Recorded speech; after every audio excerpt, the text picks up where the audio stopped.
Hello and welcome. We are here today to discuss about one topic that I love a lot, relationships. Specifically, how can I get over my partner's cheating and move on? Can we really move on? How to forget somebody who disrespected and betrayed my feelings? Is it possible that we move on without holding a grudge and keeping with one eye open? As everything in life, there's no simple yes or no, black or white answer to that question. But let's see together what one needs to keep in mind in order to move on from betrayal to reconnection. Hi, I'm Vasi Sarandopoulou and I'm a psychologist and a relationship therapist. And I'm here to help you move from I had enough to I am enough. Make sure that you subscribe to the channel so that you don't miss any video on relationships, perfectionism, and other hot topics. And don't forget also to spread some love. Share my videos, help other people who are also in need and who are struggling benefit from these videos. And also, don't forget to write your comments in the comment area and ask all your questions. I'm here for you. Before we start, something important. Creating strong and lifelong relationships is essential. We all want that. At the end of the day, we're all talking about relationships, right? And I know, though, how difficult it is because we never learn how to do that correctly. We only do that through trial and error, and sometimes very painful errors. So I know that how much we struggle with relationships, and that's why I'm putting together a relationship therapy group. Only 10 sessions, maximum 10 people. It's going to be small, it's going to be very educative, it's going to be very healing. And in there, we are going to learn how to set boundaries, how to avoid emotionally unavailable partners, how to make sense of relationships, how to understand the mistakes of the past, learn how to argue and communicate respectfully, and prepare ourselves for the relationships that we want and we deserve. You can find more details in the description. But let's go to the topic of today's video. Can we move on after betrayal, and how can we do that? So I'm talking specifically to the person who has been betrayed in a relationship. And all the tips that I'm going to give here will be for you because I know how hard it is to move on after something so painful. Keep in mind that we are discussing how to move on, but this is something that you can do only if you want to. If you have decided that I want to give my relationship another chance, there's no right or wrong here. Somebody may decide that this relationship is done, is over, and they don't want to give another chance. And somebody might think that, well, I think I can keep many positive things from this relationship, and I think we can survive that. There's no right or wrong. Again, whatever you decide is your decision, it's your life. But we're here for those that they have decided to give a second chance. Many couples have survived a betrayal. Many couples have gone through cheating and they have come together and they have committed and they have invested from scratch to create this relationship, and they have created a completely new foundation for this relationship, keeping, of course, all the positives from what has existed already in this relationship. So, what I'm telling you here is that yes, it is possible to move on after betrayal, but it takes two to tango. Your partner's job is to show that they have regretted and to show that they have changed, and also to show how committed they are in the new relationship you're trying to create together. And your job is to heal from this pain and to allow yourself to trust your partner again. It's not easy. I know it's really hard. That's why we're here. Today, we are going to explore how to heal, how to stop blaming yourself, and how to trust your partner again. Now, first part, how to heal. It is completely normal to feel a roller coaster of emotions. Absolutely normal. Anger, rejection, frustration, grief, disappointment, hopelessness. I get it. It's so normal. All these things, so overwhelming, all these emotions. And instead of you being there in this chaos of emotions, give yourself time in order to process them, in order to allow these feelings to come to the surface, to process them, and to see what is the message that they bring in your life. Let yourself rest and get some perspective. Nobody can push you. Nobody can pressure you into healing. Nobody can say, well, you have been in this limbo for already weeks or months. Please speed up. Nobody can push you into that. It's your time. Take as much time as you want. But at the same time, don't use this time in order to manipulate or punish your partner. Let them know that you are processing. This is a very important thing, but also include them in this processing. Let them know how you're feeling. Let them know what comes to your mind. Express this in a way that doesn't come back to you as bigger burden. Express it and share it with your partner by allowing them to witness your healing, your process. You're also making them accountable and you're sharing this journey towards building your relationship again. Also, don't forget to get some support. And by support, we mean talk to your family, talk to your friends. And when I say talk, I don't mean consume all your energy by blaming or by accusing your partner. That's only going to bring more negativity to yourself. Yes, of course, there is some space for blaming. Yeah, of course. You don't need to suppress this part of you that feels anger. However, I'm aware of how people who are supportive of you and they can give you a more objective or a more validating approach are important in this process, are important in this journey. At the end of the day, ask yourself the question, me sharing, me talking to people in my life, it helps me heal or it makes me feel worse? That's the important question. You want positive people, but not toxic positivity. Yeah? You want people who are your soundboard, who are helping you gain a better perspective. Another thing that helps is when we are putting our relationship into a realistic perspective. What does it mean? Is this relationship worth it? You're going to put yourself into this process of reinventing yourself in this relationship, of forgiving, of dealing with difficult emotions. Is it really worth it? And in order to answer that question, we need to think, what have I gained from this relationship? What do I get from this relationship? What were the happy moments with this person? How this person has supported me in my life or in our relationship throughout these years, besides, of course, the period of the cheating. What is it that I want to keep from this relationship? And is it worth it? All the effort that I'm going to put now. If it has been a relationship of constant pain and rejection and shaming and struggling, then maybe you already have your answer of whether you want to put yourself again in this relationship. Remember, the cheating is, of course, painful. It is cheating, but it's also a moment of evaluation. What is it that has been going so far in this relationship? And what is it that we can change in order to make it better? It's a moment of evaluation. And here we are now, trying to see whether it's worth it or not. Another thing that I want you to remember is be realistic. Expect ups and downs. Even the moments that you think that you have processed it and this is already behind you, there are going to be some moments where you will get triggered, where your false alarm will be activated, where something will happen and then you think, oh, here we go again, back to square one. Yes, it is possible. Let's be realistic. Human hearts are not the switch that goes on and off. Of course, it takes time to heal. Of course, the feelings will go from very negative to positive, but gradually and slowly. I cannot emphasize enough the importance of communication. Talk, talk, talk. Share, share, share. Communicate, communicate, communicate. Anything.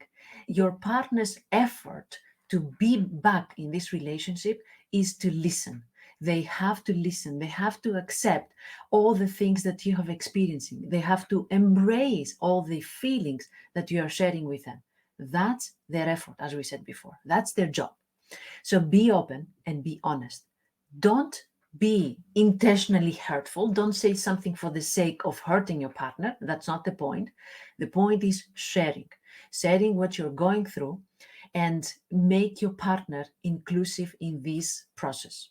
And if you're overwhelmed and you think that if I'm going to say something, it's going to hurt my partner, then don't say anything. Take a step back, take a break, process it, write it in your journal. And when you have something more clear, share it with them. And in this way, not only you're sharing, but you're also helping your partner understand you better and helping them change. Of course, the majority of your thinking in this process is about the relationship, but don't forget yourself. Now, find moments where you do stuff that you enjoy. Find yourself again. This is, of course, a moment where you're finding the relationship, but or you're also finding yourself. Focus back in what you want, what you need. Focus back in you and how you say no, how you say yes, how you set boundaries in the relationship. Focus back in what kind of partner you want to be. I'm not saying that you were the wrong partner, but maybe you want to change what kind of partner you are so that you are taking a more active role in this relationship and you are making sure that this will not happen again, but only, of course, to the degree that you can control it, because this is sometimes beyond our control. Now, as we said before, we're going to focus a lot on how you stop blaming yourself. I've heard many times people say, is it me that I pushed my partner away? Is it because we didn't have enough sex? Is it because we didn't talk enough? Is it because I was nagging a lot and complaining a lot? Is it me working a lot and then my partner disconnected because of me working? Okay, let me stop you there, right? Of course, all these things you say can be part of your evaluation, your review about the relationship, but this is something that you will discuss together with your partner. How much we work, how much sex we have. But this is not the reason why your partner cheated you. You are not responsible for that. There are couples that they experience all of the things you say, not a lot of sex, a lot of work, or not good communication or fights, and yet they don't cheat. They come back together and they say, hey, I see a problem here. Let's talk. Let's figure out something else because this is not working. They're also going to couples therapy. Turn inwards instead of outwards in order to find solutions. So you are not the reason why your partner has cheated on you. Okay, is it clear? You are not the reason. You are not responsible for your partner's behavior and decision. Okay? So, how can you can stop blaming yourself? Remember what you said, that you're not responsible. Also, forgive yourself for not being perfect. Of course, who is perfect? Forgive yourself for not knowing better. Forgive yourself for all the things that you're blaming yourself and you thought that, well, that's my part, that's my mistake. But only forgive yourself for whatever you brought in the relationship and the relationship was not perfect or was not the one that you wanted. Again, don't blame yourself for your partner's decision, right? Be kind to yourself. If a friend would come to you and say, well, I feel I am responsible for that, how would you talk to them? Would you say to them, yeah, of course, yeah, you could have had a little bit more sex with him, right? Would you have said something like that? No. You would be more kind to your friend, you would be more compassionate, you would try to redirect them away from thinking that it's their fault and into thinking, how is that helpful when you blame yourself now? How is that helpful when you feel so bad about yourself right now? You are already hurt because of what has happened, and now you criticize and you blame yourself on top of that? It's not helpful. So, this is what you have said to your friend. And that's what I want you to say to you as well. Hey, stop with the blaming and the criticizing. Be kind to yourself. First, heal with what has happened and process all these feelings that are overwhelming to you right now. And then, together with your partner, sit down and discuss what we did wrong together and how we are going to change it. Focus on your strengths, know your worth, remind yourself of all the good things that you put in your relationship, your patience, your respect, your honesty, your loyalty, your kindness, your support, all the good things that you put in the relationship. I don't want you at the end of the day blaming yourself that you did everything wrong. Remember all the things that you did well. And as I said before, understand that sometimes other people's decisions and actions are beyond our control. Sometimes you can be the perfect partner and still your partner might choose to cheat on you. It's not your responsibility. They choose that. For whatever reason, they decided that, but it's not within your control. And now let's go to the third part of our video. How can I trust my partner again? I know it's difficult. Our brain is on the fight or flight mode, and we are scared every single day. We are always thinking that what if now that my partner is not texting me, they are texting somebody else? What if now that they say they're at work, maybe they're not at work and they're doing it again? What if? A constant what if, a constant alert. That's something, of course, that doesn't help you calm down, process, find your inner peace, find yourself again. And also, it doesn't help the relationship because the message that you're sending is that I don't trust you, you're gonna do it again. It's a self fulfilling prophecy. We cannot be scared and in love at the same time, one cancels the other. When you're scared, you're busy suspecting your partner, you're busy criticizing your partner. And when you're in love, you're busy loving your partner, caring about your partner. See how one cancels the other? So, what you want to do is remind yourself that I want to trust my partner. Repeat it again and again. I am choosing to trust my partner. I am choosing to take the risk. I am choosing to take a step forward. I am choosing to see where this relationship will take us. That's your decision. Avoid bringing the past every single second of your life in your mind and in the relationship. There are going to be moments where you will be grieving for sure and being overflooded with the emotions of the past. However, try to keep a balance between looking into the past and looking into the future. We want also a new perspective, and that's something that you will create. And of course, don't forget that you don't need to do all these alone. There are people out there that they can help you. You can get professional help.